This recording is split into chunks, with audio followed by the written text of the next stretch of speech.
This is where Coca-Cola was first bottled anywhere in the world. So the building is very significant. It was built in 1890. The Biedenharns had a candy store, and they made candy, they baked cakes, and they also had the soda fountain. So they would have their strawberry flavor in the soda fountain along with hundreds of other flavors. You know, they'd change them out, and Coca-Cola was just one of those flavors. Coca-Cola, of course, was started in 1886, and it was only sold at soda fountains. They would deliver the syrup to soda fountains around the southeast. So they brought a jar of the syrup into Mr. Biedenharn, and they said, you got to try this one. And so he tried it, and he loved it. And so he started putting it in his soda fountains. He had 3 in Vicksburg, and so he put it in all 3 of his soda fountains. The Biedenharns actually bottled Coca-Cola here for the first time. And that idea of bottling Coca-Cola dramatically changed the way people were able to consume it. In the past, the only place you could get Coca-Cola were in the cities, where there were soda fountains that dispensed Coca-Cola. All of that changed soon enough as Joe Biedenharn's interest in Coca-Cola grew, and the Biedenharn family held the bottling rights in Mississippi, Louisiana, Arkansas, and Texas. Every bottle had to be individually filled. There were no lines where each bottle came down and that kind of thing. You actually had to bottle each one. You see where it was a dangerous occupation because bottles sometimes blew up. So we have a mesh mask. They wore leather aprons, wooden shoes, things like that, just in case they blew up. For Coca-Cola to be such a large product, and one of the largest products in the world, and to know that it was first bottled here in Mississippi, in Vicksburg, it's a lot to brag about.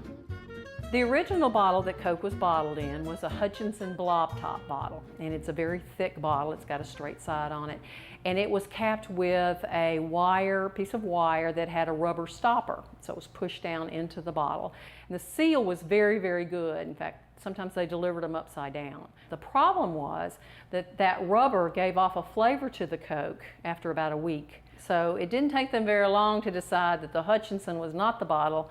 And so Mr. Biedenharn went to a straight-sided crown bottle, and the straight-sided crown had the cap that we know today. That same cap, only it had cork on the inside. Drink up if you're drinking.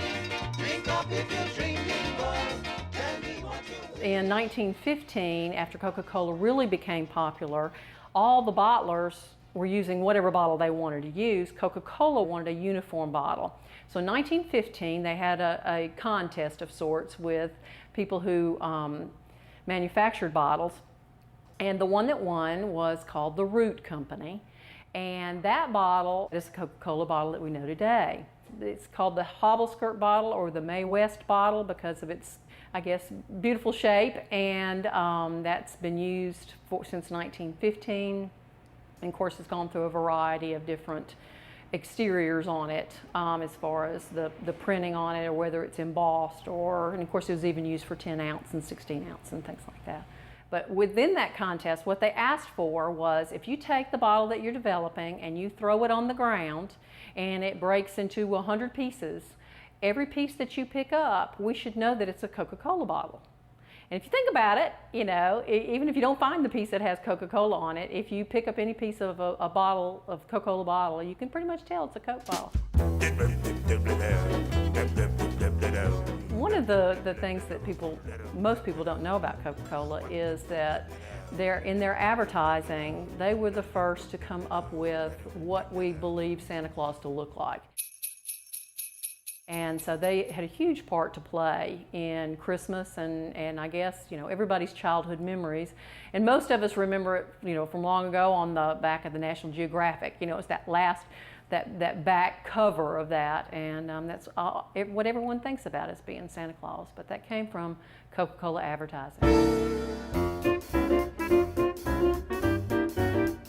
We came to Vicksburg because of the historic importance of this town.